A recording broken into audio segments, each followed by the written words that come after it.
The woman spent the entire week's grocery budget just on 2 packs of candles and a lighter. She wanted to grab some instant noodles too, but the shelves were already wiped clean. In the end, she had to settle for 2 bottles of water. And this was just the beginning. With the power out, the entire city's transportation collapsed. People waited for hours, but no trains ever came. Even cars on the road had all stalled. Turns out, their batteries were dead too. But the real nightmare started when she got home. The electric stove wouldn't turn on. The gas stove wouldn't work either. Even the alarm clock and her phone had completely shut down. Every single electronic device had somehow died overnight. That evening, she threw together a makeshift candlelit dinner. She wasn't too worried yet. Told her husband everything would be back to normal by morning. But by the 3rd day, they were still without power or water. Dirty dishes piled up in the sink. The bathroom smelled awful. And laundry had to be washed by hand, using whatever little bathwater they had left. Since work couldn't operate without electricity, everyone was put on unpaid leave. Her husband came home early, frustrated. He rushed to the bank, hoping to withdraw their savings.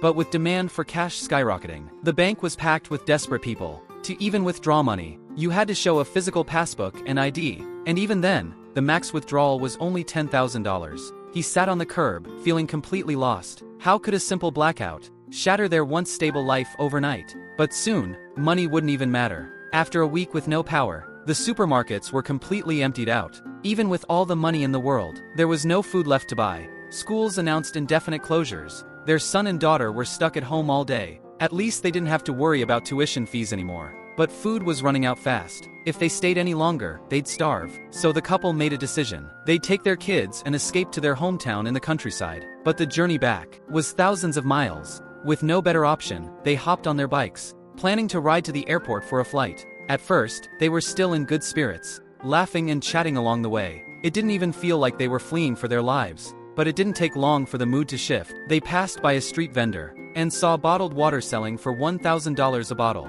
20 times the normal price. Her husband was furious, cursed the sellers for profiting off a crisis, said he'd rather go thirsty than pay up. But a mile later, the price had already jumped to $2,000 a bottle. By the time they finally made it out of the city, he was lightheaded and dizzy, regretting not buying the water when he had the chance. This massive blackout had driven the entire city into madness. And if they didn't leave soon, there was no telling what horrors would come next. But when they finally made it to the airport, they were completely stunned.